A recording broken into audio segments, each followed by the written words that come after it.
이 시간에는 속죄죄를 명하시다라는 제목으로 함께 은혜 나누겠습니다. 여러분, 하늘과 땅 사이에는 무엇이 있나요? 과라고 대답하려고 생각하고 계시죠? 사람이 있습니다. 하나님은 사람의 죄가 심각하고 죄의 결과로 모두가 죽는다는 것을 아셨습니다. 우리들도 죄인으로 죽으면 하나님 곁으로 갈 수가 없게 됩니다. 그렇게 하나님은 우리의 죄가 깨끗하게 사라지기를 원하십니다. 그 방법으로 하나님은 백성들에게 속죄죄를 명하심으로 죄가 사라지는 방법을 말씀해 주셨습니다. 여러분, 성경은 모든 사람이 죄인이다 라고 말씀합니다. 의인은 없나니 하나도 없다 라고 노방서는 말씀하고 있습니다. 우리의 인류의 조상이 아담이죠. 아담이 하나님의 명령을 어겨 죄인이 되었고 마침내 에덴 동산에서 추방되었습니다. 이후 아담의 후예들은 모두 죄인으로 태어나게 된 것입니다. 하나님은 사람들이 점점 더 큰 죄를 짓고 있음을 보셨습니다. 그러나 하나님의 뜻은 사람들이 죄를 그치고 하나님께 돌아와 의를 행하기를 원하셨습니다. 그래서 노아의 때는 어떻게 됩니까? 심판을 당하죠. 사람들을 다 사라지게 하고 의인인 노아의 가족만 남기셨습니다. 그런데 이후의 사람들을 보니까 또 죄를 짓기 시작합니다. 그럼에도 하나님은 죄의 대가가 엄중하다는 것을 알려주시고 의로움의 결과는 축복이다 라고 말씀해 주셨습니다. 죄인이 죄를 회개하는 것, 순종이 필요하죠. 예수님이 제자들을 갈릴리 바닷가에서 부르실 때 고기잡이 그 어부들인 제자들이 그 즉시로 팔로움이라고 말할 때 따라왔습니다. 나를 따라오너라. 내가 너희로 사람을 낚는 어부가 되게 하리라. 그때 가족도 버리고 친구도 버리고 배도 버리고 이렇게 예수님을 따랐다라는 겁니다. 죄를 속량받는 방법. 하나님은 모세를 통해 이스라엘 백성들에게 죄를 속량받는 방법으로 속죄제의 규례를 말씀해 주고 계십니다. 구약에 보면 5대 제사가 나오죠. 첫 번째 번제, 소제, 화목제, 속건제, 속죄제 이렇게 5가지 죄를 말씀하고 계시는데 오늘은 속죄제를 명하시다라는 제목으로 저희가 말씀을 나누고 있습니다. 율법을 받을 당시에는 속죄제의 규례를 따라야 했습니다. 이 규례는 사람들의 죄를 속량하기 위한 속죄의 제사였죠. 이게 바로 하나님의 은총의 방편이었습니다. 하나님의 은총은 오랜 시간이 지나고 나서 신약시대에 와서는 어떻게 변했는가? 예수 그리스도의 피를 통해 완성이 됐다는 겁니다. 믿으시나요? 사랑하는 여러분. 예수님은 하나님이신데 왜 굳이 십자가를 지셔야만 했을까요? 그냥 너희 죄를 다 내가 용서하노라 라고 말씀으로만 하셨으면 되는데 왜 굳이 십자가를 지셔야 했을까요? 사람 굉장히 미안하지 않아요? 몸소 그냥 고난을 당하시고 십자가에서 피 흘려 돌아가시고 예수님이 십자가를 지신 이유는 그분의 속성과 관련이 있습니다. 예수님은 전능하신 분이기 때문에 불가능한 일이 없죠. 그러나 예수님은 자신의 속성에 어긋나는 일을 하지 않습니다. 예를 들어보면 거룩성이 있죠. 거룩한 속성. 거룩성이 있기 때문에 예수님은 결코 죄를 짓지 않으십니다. 그리고 죄가 없으신 분이시죠. 또 사랑의 속성이 있습니다. 그렇기 때문에 누구를 미워하지 않는다라는 거예요. 교회 안에 사람 몇 명 안 돼도 나는 저 사람 보면 마음이 좀 불편해 하는 분이 있을 수 있어요. 예수님의 사랑의 속성은 그렇지 않다라는 겁니다.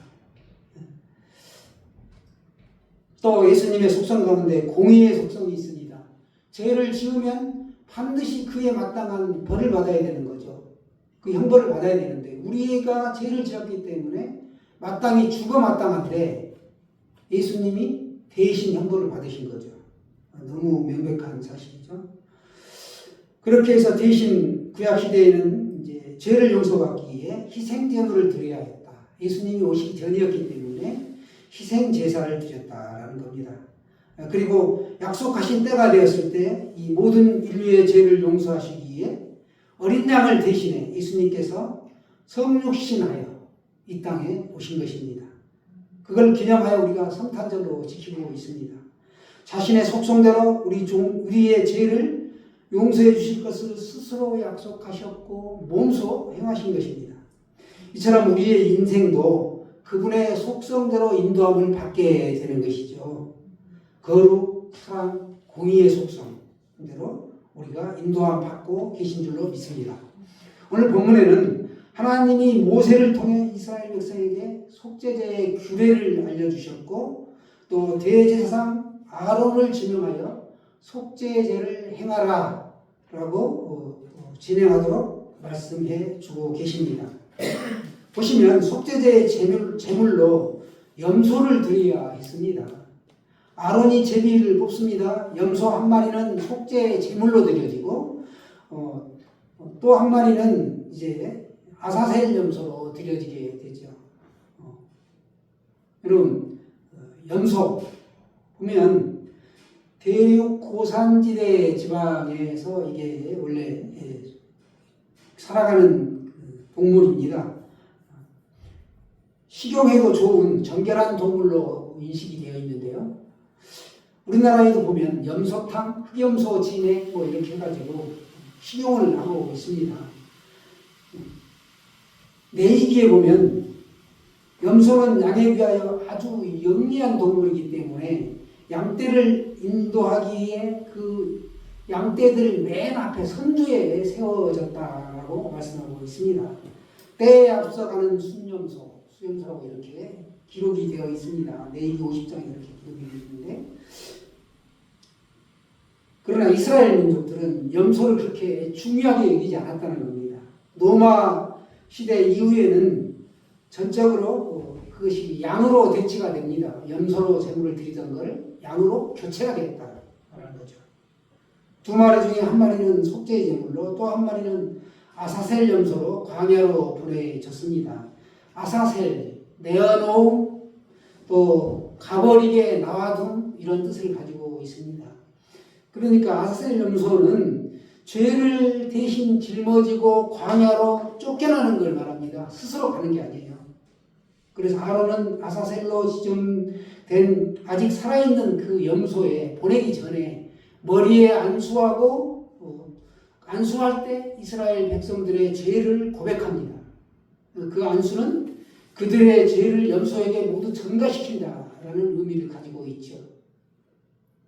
안수를 마친 후에 아사셀 염소는 사람들의 모든 불의를 짊어지고 광야로 내치게 됩니다. 그런데 염소가 스스로 가지를 않죠. 누군가가 염소를 끌고 가야 합니다.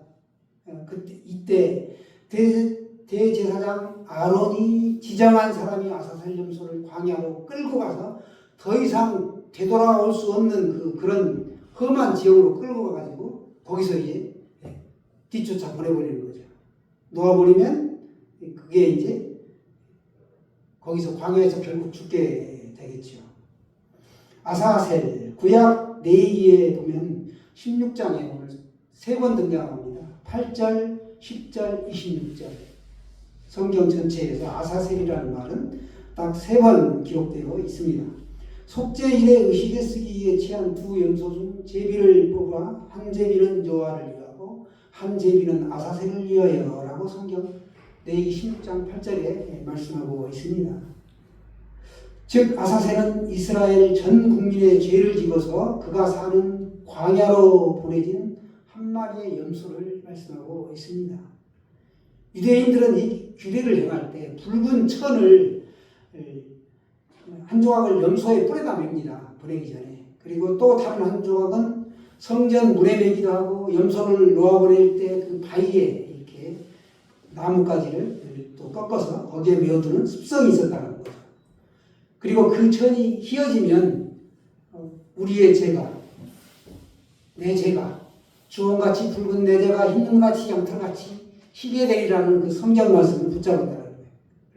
그래서 나는 죄가 용서되었다라고 우리 생각들을 하였습니다. 그런데 실제로 로마인들이 예루살렘을 파괴하죠. 주후 70년에. 그런데 파괴되기 40년 전에까지는 붉은 색깔의 천이 변했었는데 그 40년 이후에는 붉은 천의 색깔이 변하지를 않았다는 겁니다. 이것은 무엇을 의미하느냐? 실체는 예수님이죠. 실체를 거부했다, 이스라엘 민족들이. 예수님을 거부한 거예요. 자기들은 살리려 생명의 떡으로 오셨는데 그들은 예수님을 배척했죠. 그걸로 말미암아 그림자는 더 이상 아무런 도움이 되지 않는다. 이 아사셀 염소는 더 이상 내 죄를 씻겨주는 대상이 되지 못한다라는 것을 증거했다라는 사실입니다. 속죄제를 마친 후에 대제사장은 회막에서 그의 세마포 옷을 벗어서 그곳에 두어야 했습니다.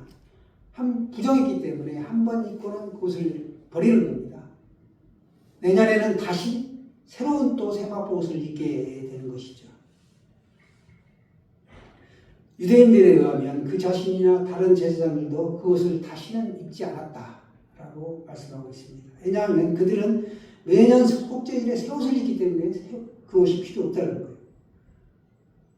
아론은 옷을 걸어둔 후에 그는 물로 자신을 씻고 값진 옷으로 바꿔서 입고 나서야 자신과 백성들에게 다시 번제를 드렸습니다. 그게 23절, 24절 말씀이죠. 우리가 우리 죄를 용서받은 은혜를 입고 나서야 이제 하나님의 영광이 확연히 드러나는 것이죠. 오늘 보시면 속죄제를 드리는 사람과 자신의 가족을 위해서는 아론으로 하여금 수송아지를 잡아서 드리게 하셨습니다. 가족은 공동체죠.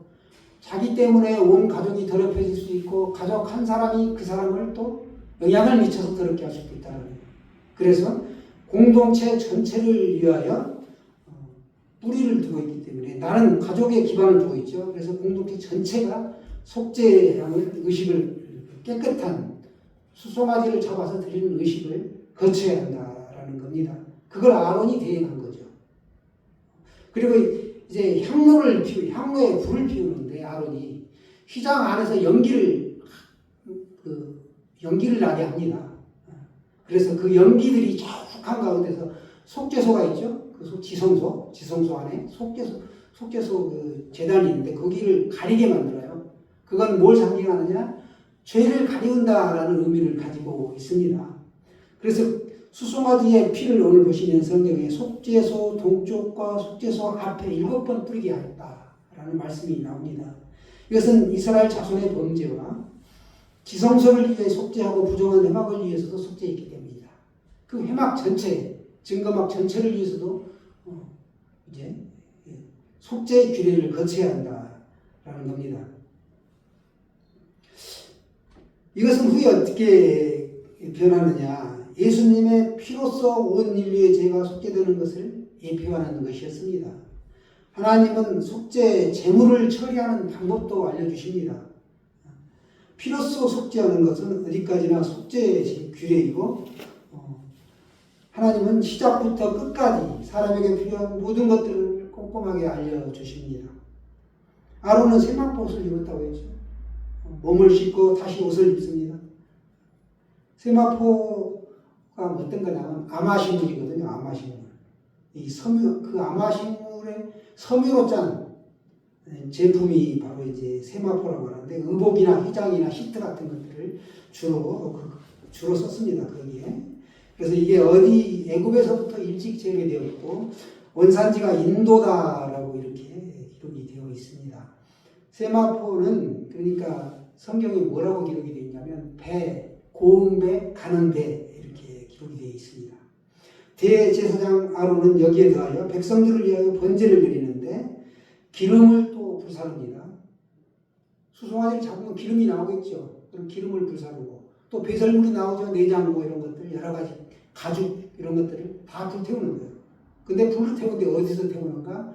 회막 밖으로 멀리 나가서 그걸 다 불사른다는 거예요.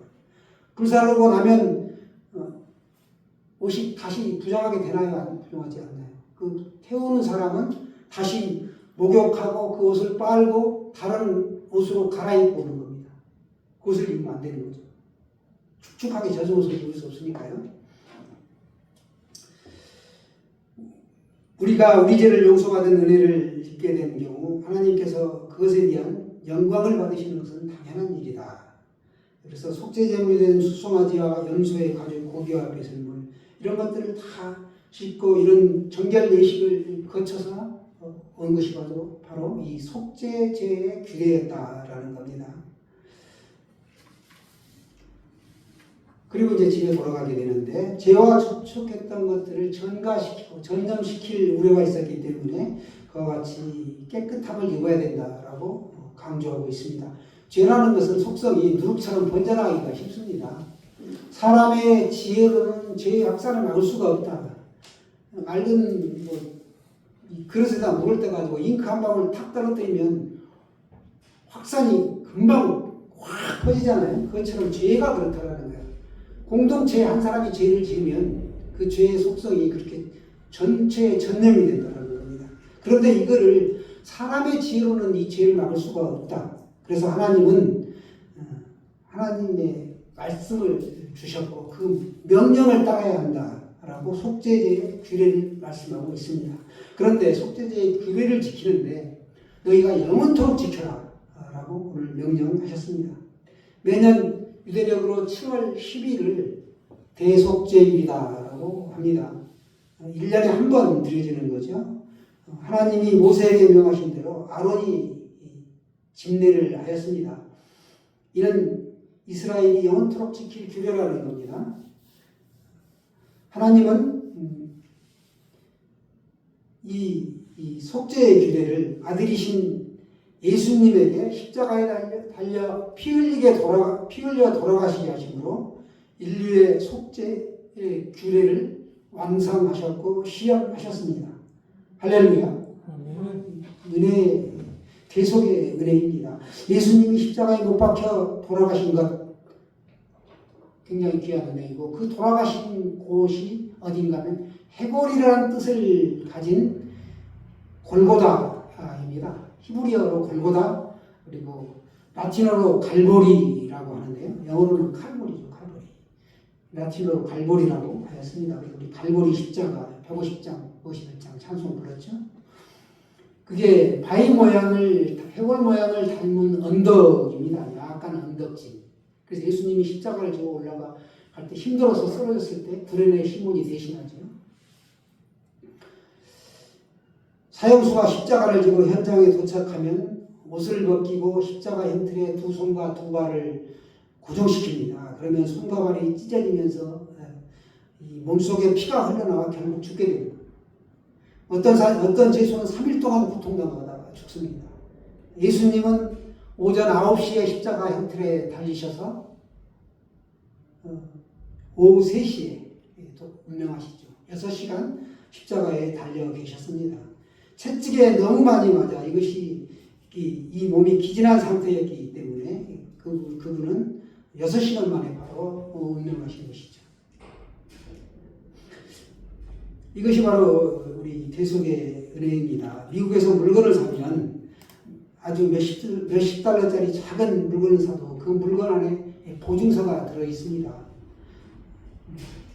그리고 그것이 잘못되었을 때 보증서만 내밀면 군말 없이 새 것으로 교체해 줍니다.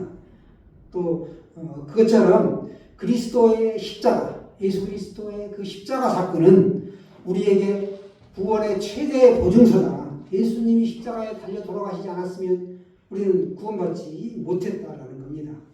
그것은 우리에게 영원한 생명을 주는 보증이다라는 겁니다. 먹고 입고 사는 일에도 하나하나 보증이 필요하다. 그런데 보면 우리 세상에서도 보험회사가 잘 된다고 하죠.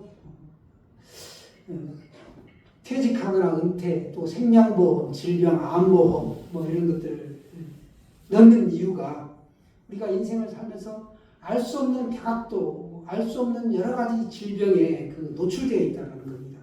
미래에 대한 불안함 때문에 보장받기 위해 우리가 그런 것들을 가입하죠. 그러나 그리스도가 발행하시는 생명보험은 영원한 보장이 되지요.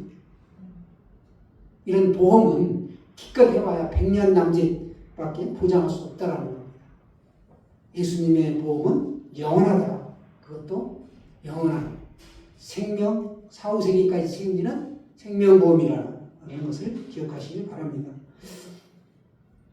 그런데 우리가 영원한 보장을 받는 것은 어떤 대가를 지불하는 것이 아니다. 단지 믿음이다라는 거예요. 믿음. 보험료는 단지 믿음으로 계산이 된다라는 사실입니다. 예수님께서는 인간이 당하는 죽음 중에서도 가장 고통스러운 이 십자가의 고난을 처절하게 통과하셨습니다. 빌라도가 군중에게 묻지요. 이 사람을 어떻게 하리야? 그때 군중들은 소리 지르기를 십자가에 못 박으소서 죽이소서 아우성을 칩니다. 이 고함 소리에 예수님은 한편으로 만족하셨습니다. 죽어야 자신이 친히 속죄의 제물이 되어서 인류를 구원할 수 있는 기쁜 사명을 감당할 수 있기 때문에 그렇습니다. 재단을 생략한 속죄는 있을 수가 없다. 그래서 예수님은 죽어야만 하셨다라는 겁니다. 하나님의 속성은 공의의 속성이 있기 때문에 우리 같은 죄인들을 위해서는 마땅히 누군가 대가를 지불해야 되는데 그것은 예수님의 보혈의 피였다라는 겁니다. 크리스찬의 행복이란 우리 죄를 대속하기에 지신 십자가가 주는 기쁨이다. 은혜의 보상이다. 라는 겁니다. 십자가가 우리가 가볍게 내가 생활 살아가면서 이건 나에게 주신 십자가다라고 하시는 분들이 많은데요. 내가 진 십자가가 가벼울수록 좋은 거예요. 무겁다라는 건 벌써 무겁게 느껴진다. 그러면 거기에는 은혜가 떨어진 거죠. 그렇죠? 누구든지 예수를 구주로 영접하는 자는 하나님의 자녀가 되고 영생을 얻는다. 이게 십자가 복음이죠. 그래서 사람의 행위에서 나는 것이 아니라 오직 대속의 은혜로 말미암은 것이다. 이건 내일부터 고난주간이 시작됩니다. 이제 수요일 세족식을 하고 목요일 저녁에 성만찬을 하고 금요일 십자가에 달리시죠. 그런 여정이 쭉 이렇게 이제 가시게 되는데 그렇습니다.